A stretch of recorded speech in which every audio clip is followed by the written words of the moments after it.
Assalomu alaykum. Erta tong o'rningizdan turganingizda tomoningizda endi sinchgandek og'riq bo'ladimi? Yurganingiz sari og'riq pastaydimi? Ko'p tik turganingizda og'riq yana kuchayadimi? Ko'pchilik buni tovon shporasidan deb o'ylaydi. Lekin buni asl sababi boshqa narsa bo'lishi mumkin. Tovon shporasi nima? Bu tovon shporasi tovon suyagidan hosil bo'lgan yaxshi sifatli o'simta hisoblanadi. Fakt shuki, ko'p rentgen qilib ko'rilgan bemorlarda tovonida shpora aniqlansa ham og'riq bo'lmasligi mumkin. Buni asl sababi plantar fassit degan kasallik hisoblanadi.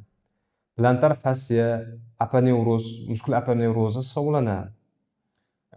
Mustahkam tolali to'qima hisoblanadi. Uni vazifasi tovon bilan oyoq tovon suyagi bilan barmoqlarni o'zaro bog'lash, kaft gumbazini saqlash, zarbani yutish va yukni taqsimlash vazifasini bajaradi. Endi bu plantar fassiyaga yuklama berilsa, unda ma'lum bir shikastlar paydo bo'lishi mumkin. Kimlarda ko'proq bu kasallik yuzaga keladi? Sportchilarda, kun bo'yi tik oyoqda ishlaydiganlarda, tana vazni og'ir bo'lgan insonlarda va yassi oyoq bemorlarda bu kasallik ko'proq kuzatiladi. Bu kasallik operatsiyasiz davolasa bo'ladi. Har doim ham ukol qilish shart emas. Avvalambor tashxisni to'g'ri qo'yib olish kerak. Shifokor bunga tashxis qo'yadi, vizualni ko'rib, og'riq nuqtalarini bosib ko'radi, rentgen qiladi va UZI qilib turib tashxis qo'yib xulosa qilib bu kasallikka davolash taktikasini belgilaydi. Qanday davolasa bo'ladi? Qanday yo'l bilan bu kasallikni davolasa bo'ladi?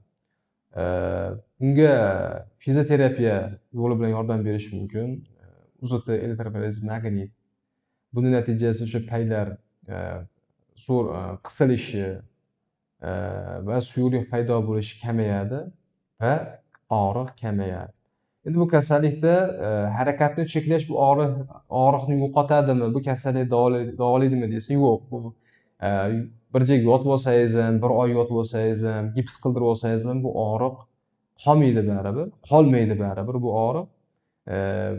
Bunga qanday yordam berishimiz mumkin? Uy sharoitida muz qo'yishimiz mumkin og'riyotgan nuqtaga. Tuzli vanna qilishimiz mumkin.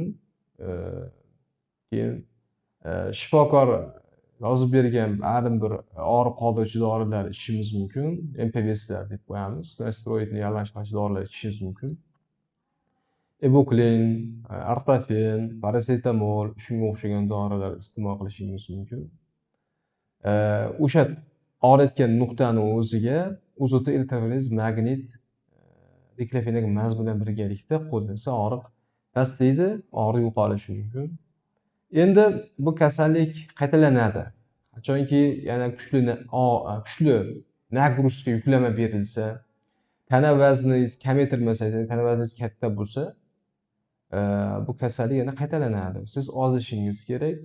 Tana vazningiz kamaysa, yuk kam tushadi. Yuk kam tushgandan keyin og'riq bo'lmaydi. Ortopedik tagliklardan foydalanish mumkin.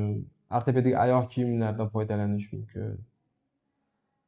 Lekin operatsiya qilish shart emas, hatto ukol qilish ham shart emas. Shifokorga murojaat qiling, sizga eng to'g'ri yo'lni ko'rsatadi.